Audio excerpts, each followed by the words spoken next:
Hey YouTube, Snubby here. Happy 2015! Sorry for the lack of updates. I've been actively performing at 3rd Street Promenade with the Rimba Tubes and working various theater jobs to earn money. But I promise I have some awesome content lined up for you for this new year, including my notoriously belated 2014 pop medley and the release of my newest single, Beluga Jump.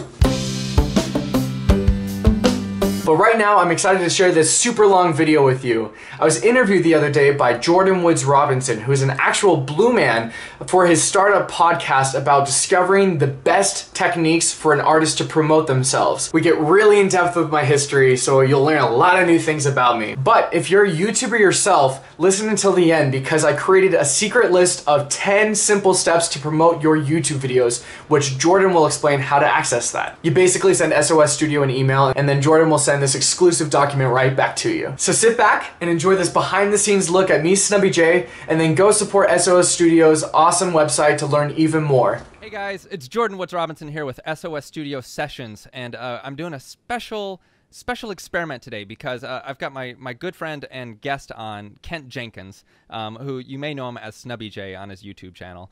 And he has a great following on YouTube, and so I wanted to try an experiment, and I wanted to release a video accompanying this podcast. So everything that you're going to be seeing is in real time. We're just going to be talking. All of the audio is going to be going over to our podcast, which, by the way, the SOSstudio Sessions podcast is a podcast geared toward the empowering musicians to be their own best promoter. We're going out, we're talking to musicians and to artists who have gained an extraordinary level of success, and we talk to them about tips and techniques and strategies about how they've gotten there.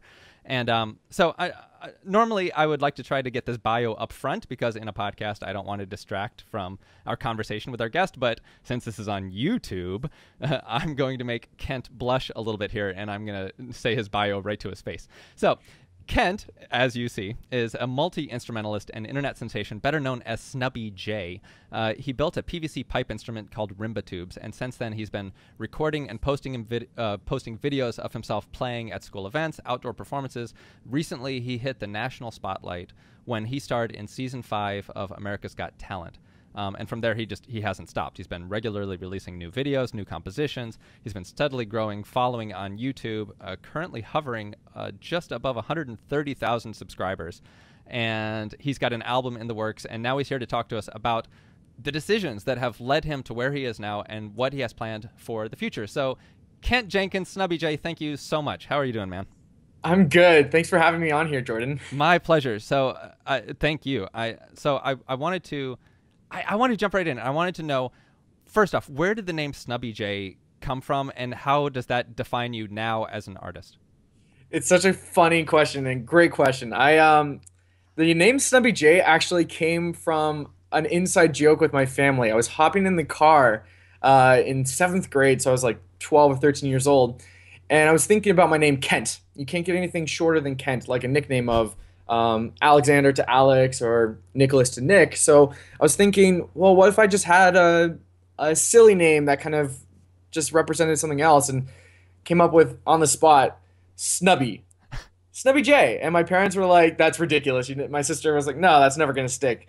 And then 2 years later, when I was going to create a YouTube account, my sister said, well, why not just make it Snubby J? And I was like, yeah, let's do it. And at that time, I was just making silly home videos, and I didn't even know about Blue Man Group. And I think I knew about Blue Man Group, but I hadn't built my PVC instrument yet. And then it just kind of took off from there. Yeah. So the rest is history. I actually was first introduced to you through Blue Man Group on the Blue Man message boards. We have we used to have a big forum and lots of questions and media and all this stuff going on between fans of the show and artists working on the show. And as my audience knows, I'm a Blue Man, and Kent, I know that you've auditioned for Blue Man, and I know that you have a rich history with the company. So could you talk briefly about what happened and what inspired you to develop your Rimba Tubes and to release these videos? Yeah, totally. I came across the Blue Man Group when I was visiting Vegas in 2005, and I saw a billboard for the new show at the Venetian, and it just really intrigued me. So when I got home, my sister and I went to the library, got the Complex CD, and after listening to the first song, we fell in love with Above. and we wanted to.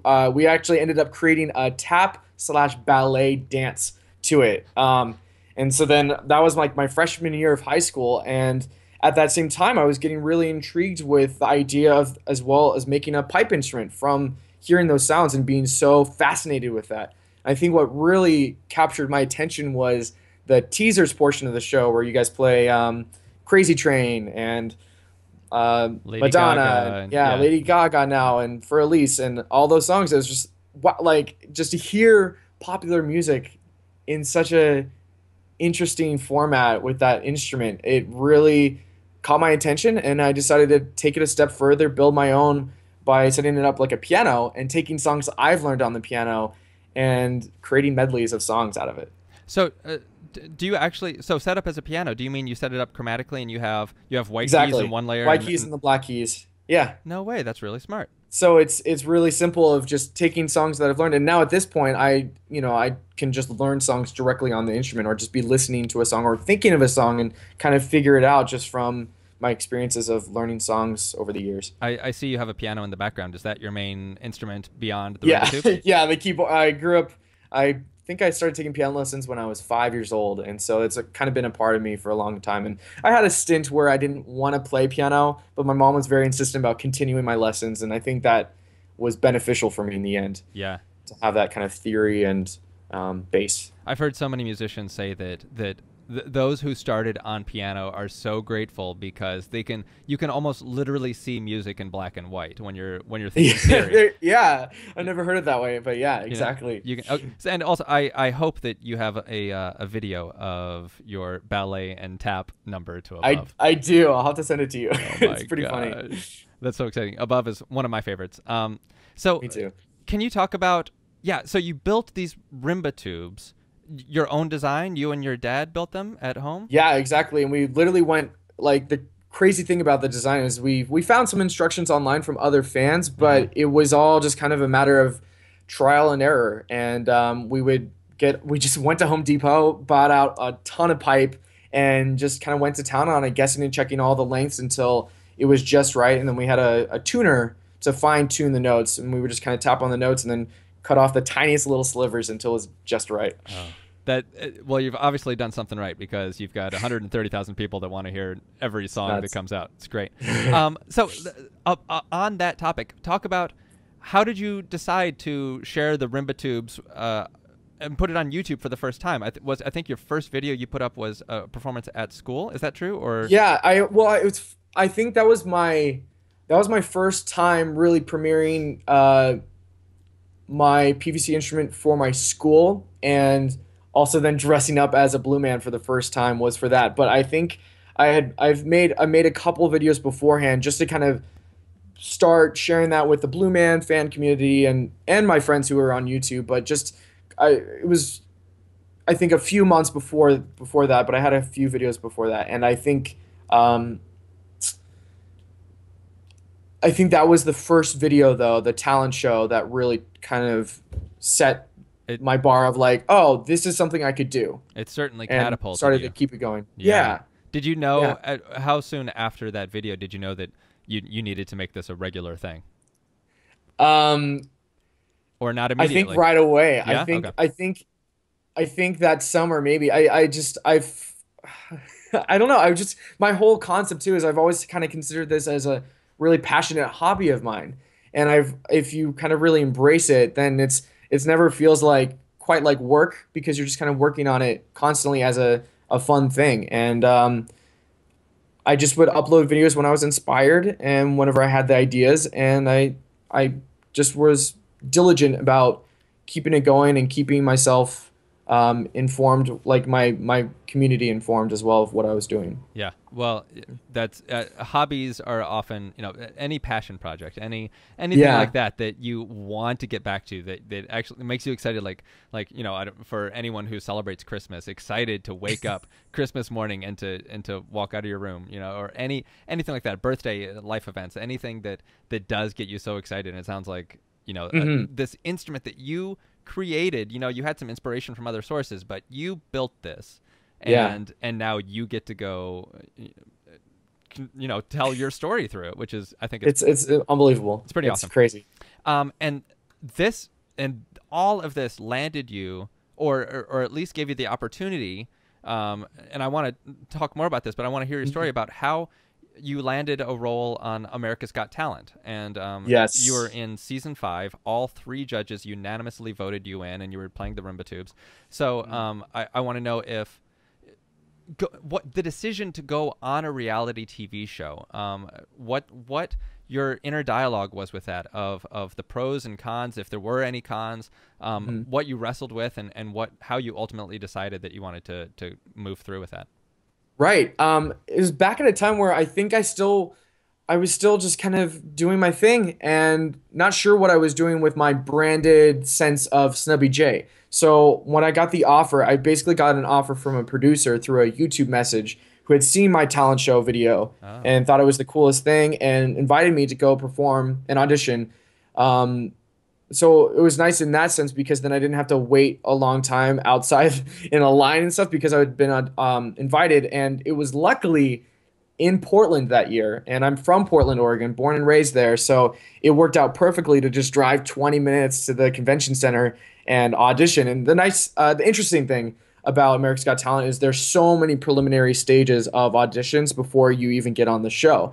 And so like I just had an audition for like some low-level producers and then the executive producers all on that same day. And then I was told, I did a lot of interviews, and then I didn't hear anything for a little while, and then they were like, "We would like to have you on the show." And then a month later, I actually had to miss a day of school, went and auditioned at the Keller Auditorium in downtown Portland, and it was it's the theater that I would grow up going to see musicals and plays at, and to go finally perform on that stage too was just unbelievable. And then to have all the lights and the TV cameras and the judges there, it was very surreal. And it was exciting to audition there, and the best part was also to go to Vegas for a week and have the callback auditions there. And the problem I had though is at that point I was starting to see the kind of the ugly side of reality TV. So it was exciting, obviously, to be able to perform on this show and to have this avenue of potential exposure for my YouTube channel and my talent, but I was shortly learning that I wasn't kind of meshing well with the system, essentially.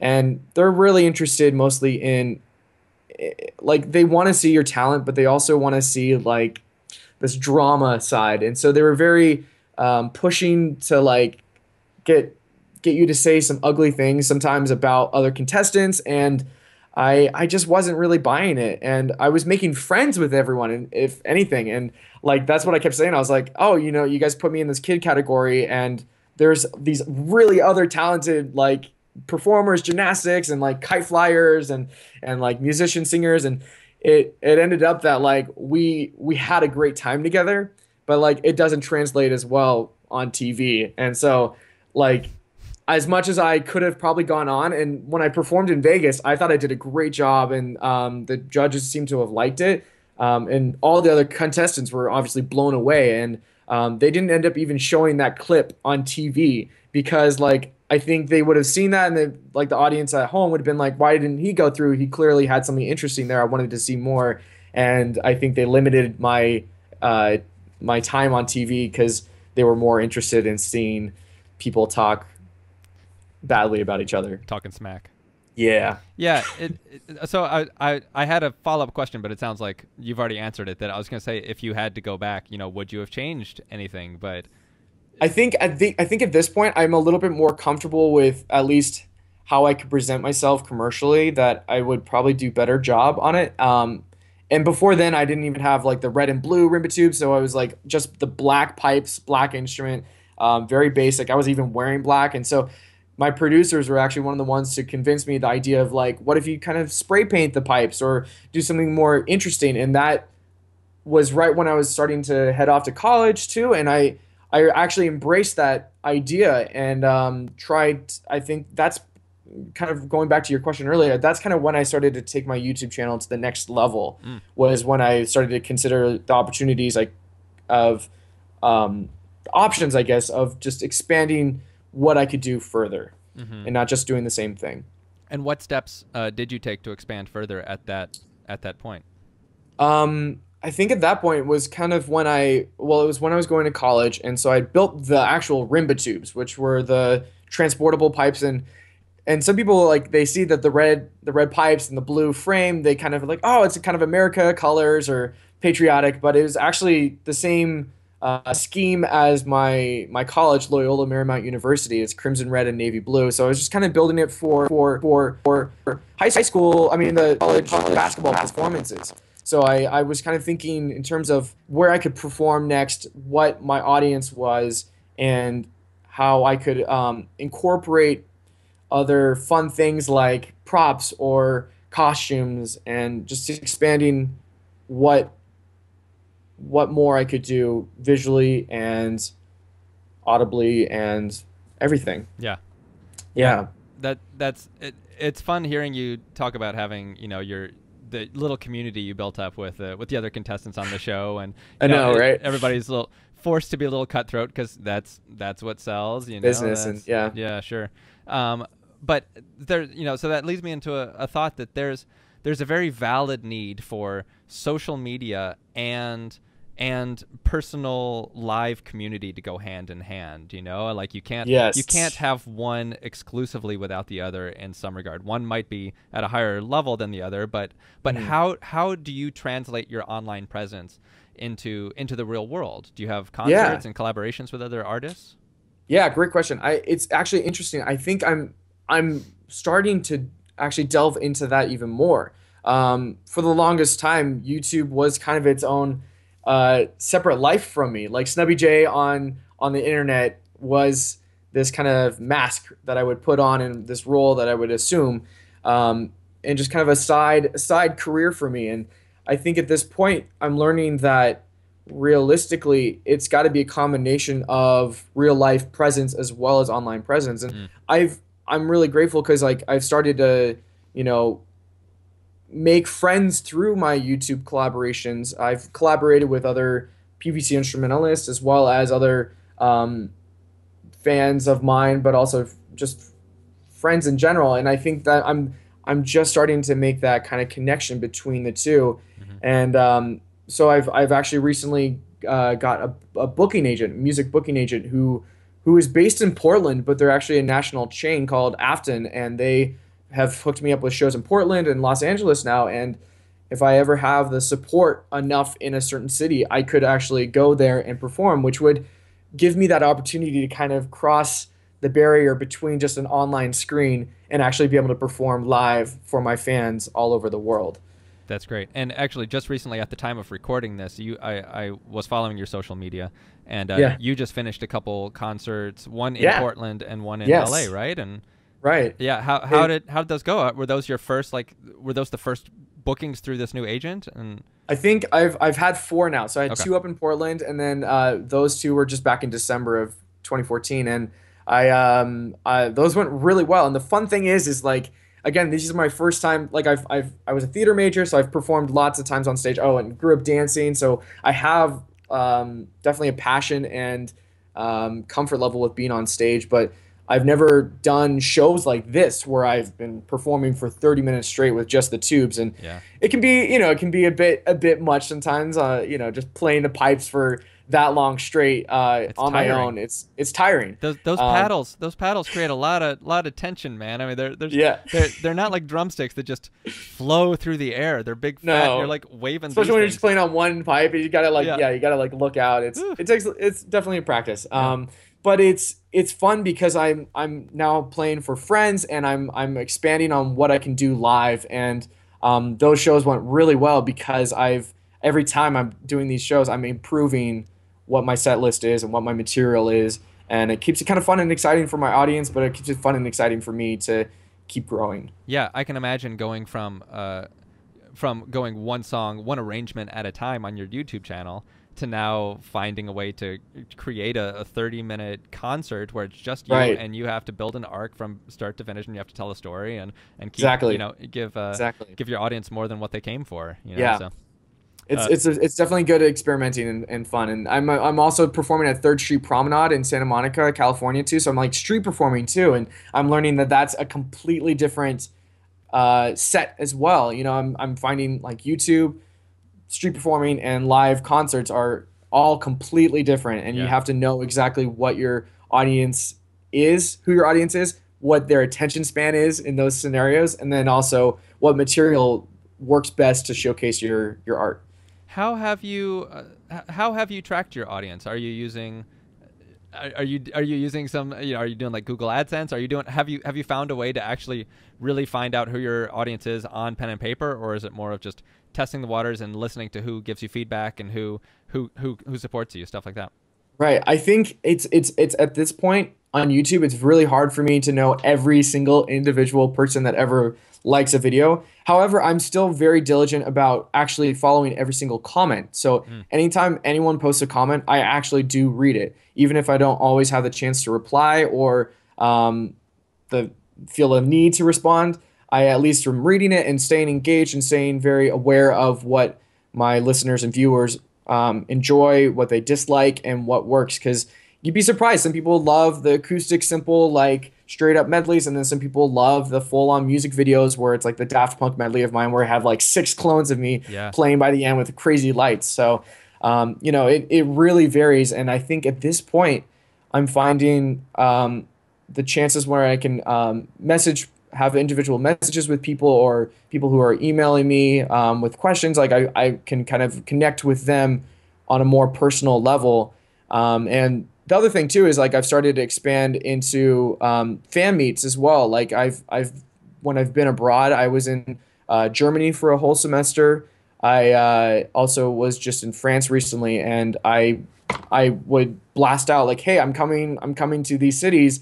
I'm gonna be here on this day. Please come see me, say hi, meet me, and I've got like some little fun perks for you if you show up." And I've met a lot of cool people that way because that again is kind of pulling down that barrier of the internet screen and letting me get to meet my fans and other interesting people one on one in these whole different places that I'm usually not accustomed to. That is quite a cool opportunity to be able to do that, and I'm happy to hear that you're fully utilizing the comment system on YouTube, because as a I don't have I have a channel. SOSstudio has a channel, and we release periodic every Video once in a updates and while. ideas, tutorials. Yeah, tutorials, yeah, thank I've you. seen those. Yeah.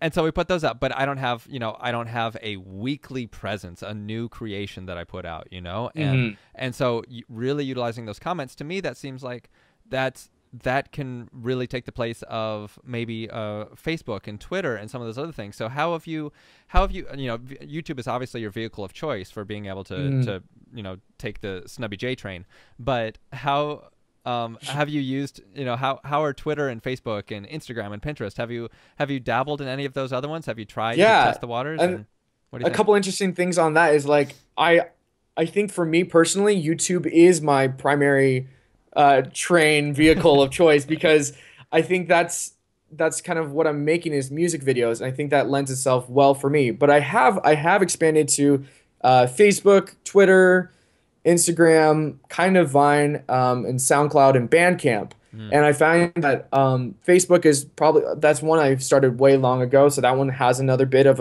a following, and I use that as my secondary one, I would say. And then kind of like to allow my fans to have more of an inside look of who I am as a person, I have my Instagram and Twitter, which just is mainly also for my friends and just kind of anyone else who's interested in what I'm doing.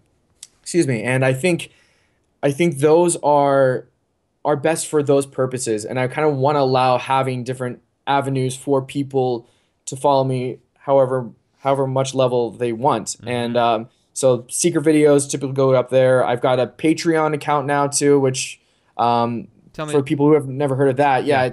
it's kind of like a Kickstarter, but like it supports us individual artists who upload content regularly. Hmm. And so it kind of allows you to donate $1 for every video I make, or $5 for every video I make, or however much. And in return, I can give out rewards and special bonus perks for just the patronage of people supporting me. And I think, having those different avenues of communication and And networking and support and yeah. support Yeah. is it allows me to kind of branch out and find more people. For instance, on SoundCloud, that's how my booking agent found me. And so that's what's interesting is Wow. like it does change. And I think YouTube still lends itself best for me. Hmm. But depending on what you do, like I've seen people get big through SoundCloud. I've seen artists who can sell their music or share their ideas through Bandcamp or Twitter. Like it really varies. And obviously Vine is huge now for a lot of people. Like that's kind of becoming a new thing to have like a 6-second video and make it really entertaining. And I think it's really interesting how there are so many different ways of social networking and getting your work out there. How is YouTube working for you on a on the sense that you have I checked in with your channel a couple of weeks ago, and I think at this Mhm. point, from my estimates, you're gaining about 1,000 followers a week right now, which is pretty cool. It's So it's really interesting. It totally varies though, because like I think a video of mine got posted on 9gag the other day, which is like anytime a video of mine gets on Reddit or like Yahoo.com and it's just shared, it can give it a little extra boost, but it does regularly. Just people are stumbling across my videos, and it's really flattering to see like a video that I uploaded 4 years ago can still be shared and interesting to people all over. Um, can you yeah. can you talk a little bit about I know with AdSense and advertising and stuff like that, and Yeah. is there what are you looking at? How are you being compensated for people being able to put their ads? Are you Yeah, I mean, you if I making to bank? really yeah strip down the barrier, no, actually, Oh, it's interesting because I think big YouTubers like big names like Jenna Marbles or Smosh or any of those kind of YouTube celebrities, they can do this as their full-time job. But for me, it's because I'm signed up with a third party um, publisher company, they have to take their cut for helping promote my videos and as well as just like kind of supporting my behind the scenes stuff, but also um, just the way AdSense and Google's advertisements work, it's not as strong compensation wise as people would think. So I actually only earn, I should. Originally my videos, I think on average I get like maybe 300,000 views a month or so, and that translates to about, depending on how the number of clicks and again all that, it really fluctuates. It can be about $600 a year. I mean, $600 a month. Sorry, not a year. okay.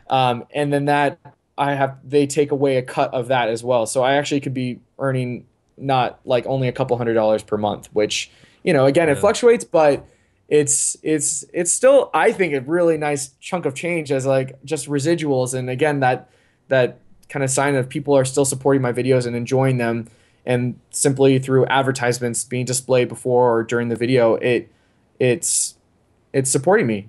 Sure. When you started to say you had 300,000 views, I my heart went a little flutter, and I thought you were going to say originally you had $300,000, and I was about to No, no, I know, about to right? lose it. Yeah.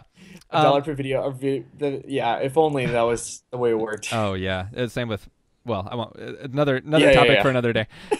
I know, right? So with how it's going though, do you see the amount of interest you're gaining right now, and you see the amount of people that are paying attention to you and are wanting to follow you? Is that something that you have a can you see that turning into something in the future, being able to use that for sponsorships or for being able to is there anything on the burner right now of ways that you can take that and grab hold of the horns? Great question. I think at this point, because I just graduated from LMU, I had an audition for Blue Man Group over the summer, and I had a final callback and stuff, and it was really fun, but like I didn't get the job. So I think I'm still figuring out exactly what I want to do next because I was kind of gearing up for that this whole time. Mm. But I'm really starting to just kind of I'm using that this fan base that I have, and I'm very thankful for them because it's kind of giving me this opportunity to still continue creating my art and create new content. But the real trick, and you were kind of touching this on earlier, is like you have to be uploading things consistently weekly. But my problem is I have my hand in so many different things, and that's the way I like it. Is that I act, I stage manage, I street perform, I dance as well. I make these YouTube videos, so I love being involved in so many different things. And so my goal would actually be to find a way to incorporate all my interests. And luckily with Snubby J, I've had many cases where that has happened, like where I have lots of fun special effects and lots of interesting music and visual things happening that kind of capture my variety of interests. And I think that's where I kind of want to take it next is continue creating what I'm doing, but expanding on that further and just hopefully keep working at it until I find exactly what it is I want to do. It's so great that you said that you've got your hand in all of these things that you enjoy in life, because it actually just the last podcast episode was actually titled "Building a Creative Monopoly," and I'm not going to go too far into it because it's you can listen to it. You can go back and listen. You can listen at sosstudio.co/session2 for anyone that wants to hear it. But yeah, the whole thing is about I venture a hypothesis that actors or artists can think of themselves as monopolies, and not just, I don't just do this one niche. I'm not just an actor. I'm not just a street performer. But when you take all of these facets of your life that you are equally exceptional at and equally excited about, when those all come together, they create your brand, which no one can compete with you on. Like this is Kent Jenkins, the monopoly. You're not just another actor. You're not just another percussionist. You are you, and that's going to take you down a path that no one else can go down. Exactly. And that's exactly what I'm starting to explore and what I'm interested in. And that's when I'm most inspired too, is when I can kind of bounce around to all these different interests of mine. So talk me through the process of when you decide to create a new video for YouTube. What's the first thing you do? Do you have a step-by-step that you go through? Sure. Yeah, I mean, first it all starts with an idea. And so I kind of get an idea as simple as, oh, what if I made, like if I talk about my latest video was a Nutcracker medley. That was my biggest project recently. And I had the idea 4 years ago, and I finally was able to create it. It was just, I had that little inkling of an idea of like, okay, I like Nutcracker music. And I want to, because I grew up doing the Nutcracker Ballet every year at my dance company, and I wanted to create a medley. And then I had the idea of what if I had these nutcrackers bouncing around, playing the pipes, and creating the music essentially for me. And so I had that idea. I then create the medley. I create whatever the music is, and I explore what options I have with that. I'll often like mix around songs. I'm playing around that. I'm like in this kind of stage constantly of just arranging and setting up, preparing, making sure it's like the best possible thing. And then I get into the process of actually filming. And the funny thing with filming is usually I try to get that done as quickly as possible. Sometimes that doesn't happen. I remember I had created a 4 chords medley inspired by the Axis of Awesome. I don't know. Have you ever seen the 4 chords thing? Absolutely. Yeah. So I built my own arrangement. I created my own arrangement of the 4 chords that worked on the pipes, but I just never could get a good take because it was such a big medley, so many little like nuances and things, and it was just so tiring too that it took me a long time to kind of get through that. So I did that over a course of several months, and like I tried to get a take here and it didn't work, and I did another take another day and it didn't work, and just kind of kept messing with it until it really clicked for me and it worked, and I was able to make it happen and get a good take. So there's that whole process to kind of rewind. I get the idea, I work on the music, and then I get to the video stage where I plan out the video and I shoot the video, and then I get to editing, which it varies. If it's just a straight up medley, I can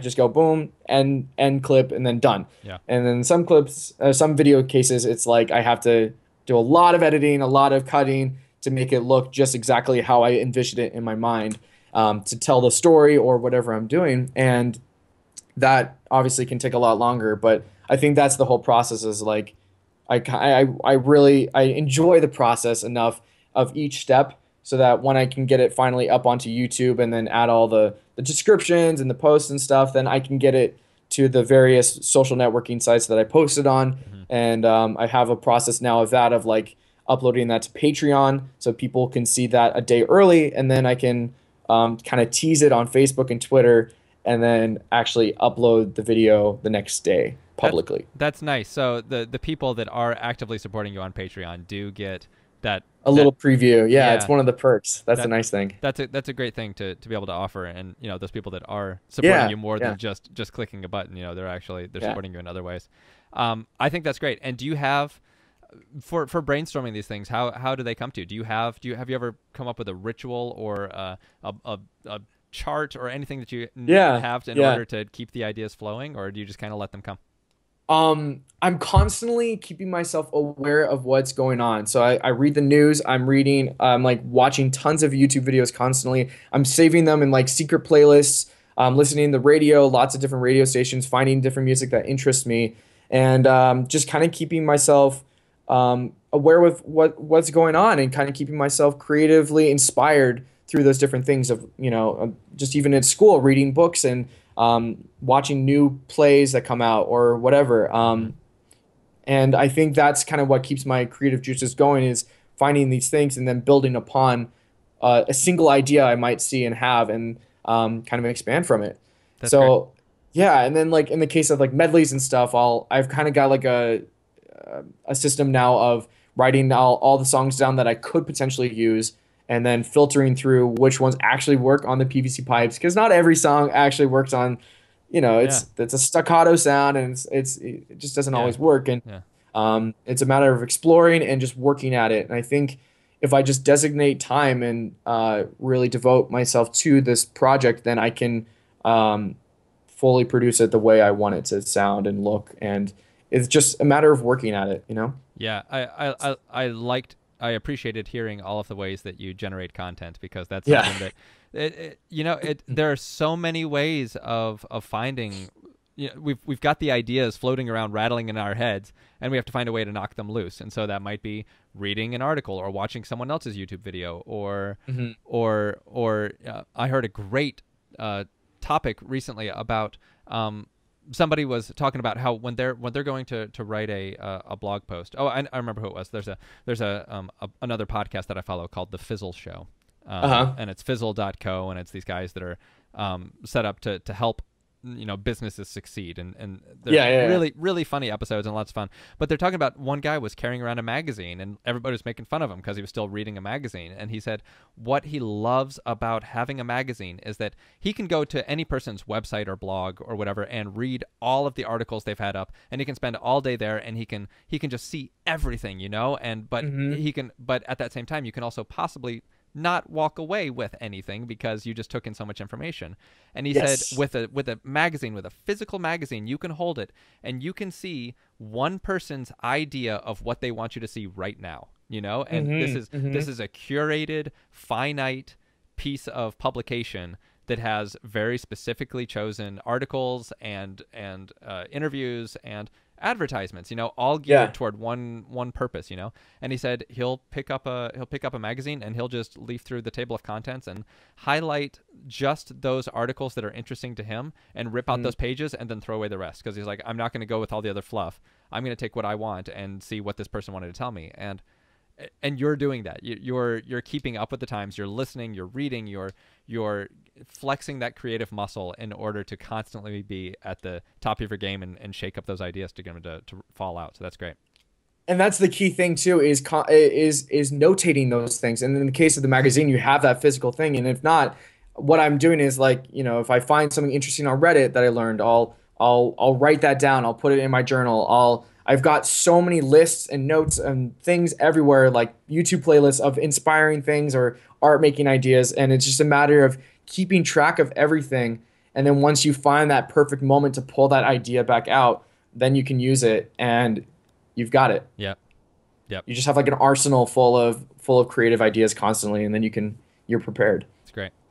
So we're coming up on the 45-minute mark here, but I wanted Yes. to I wanted to this is a question I'm trying to ask many of my guests, and I'm working to dispel the myth of overnight success and that being an immediate phenomenon, which is there the idea that someone can just wake up one day and say, "Oh, I'm successful." So in order to dispel that, how have you had that day? Has there been an overnight success moment when you've woken up and said, I've made it? And how far into your career was that? And how far since then have you continued working harder than you ever have before?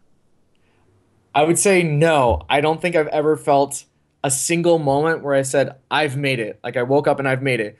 I've been very fortunate with my opportunities with my videos that have gone viral, because then I'll wake up and I'm like, wow, that video has got so many more views now, or like so many more comments, and that's always really flattering, very inspiring to like, have that exposure. But I think actually, to quote Jack Conti, who is from Pomplamoose, who created Patreon, he recently said after like their national tour, that they're not like, some people think like, oh, you've definitely made it at this point, and it's like, no, we're still constantly doing this.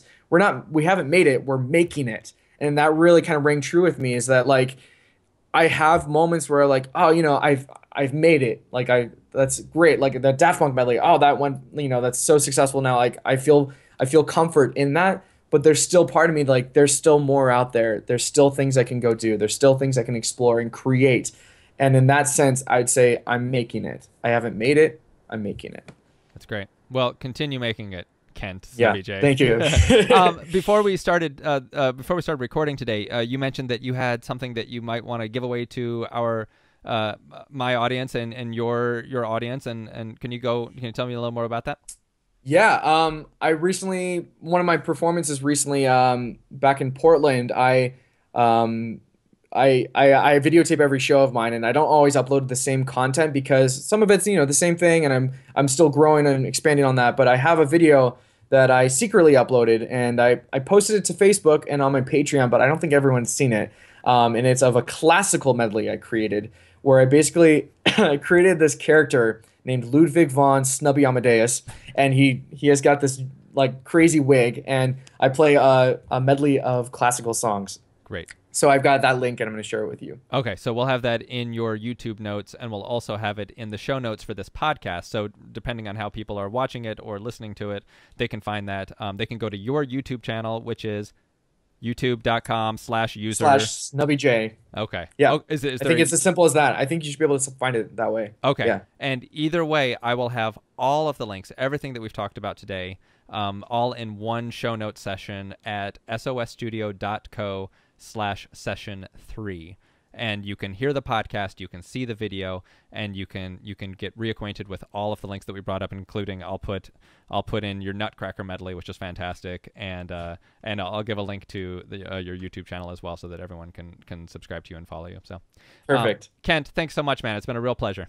Thank you. Hey guys, thank you so much for tuning in and watching the full interview with Snubby J. I have something that I want to pass on to you, and I want to be able to make this actionable. I want you as a YouTube viewer to be able to go out and say, I like what I heard, and now I'm going to apply it to my own videos. And so if you go over to sosstudio.co/SnubbyJ, you'll find a cheat sheet that Kent, aka Snubby J, made for you. It's a step-by-step process of what he does when he uploads a video, how he tags it, how he promotes it, and what he does to get the most likes and views possible. You can tell that he's got some really cool stuff going on his channel, and we're going to be able to share that with you now. Also, if you want to continue the conversation, we've created a hashtag. If you go over to Twitter and leave a message and then tag hashtag SnubbyJSOS, then you can ask us questions, you can share links, you can have a direct line to both Kent and I, and continue this conversation that we've started. So thank you so much. Again, if you want to listen to the podcast, if you want to visit our website, if you want to see the show notes for this, you can go to sosstudio.co/session3. Thanks a lot, guys. Have a great day. Bye.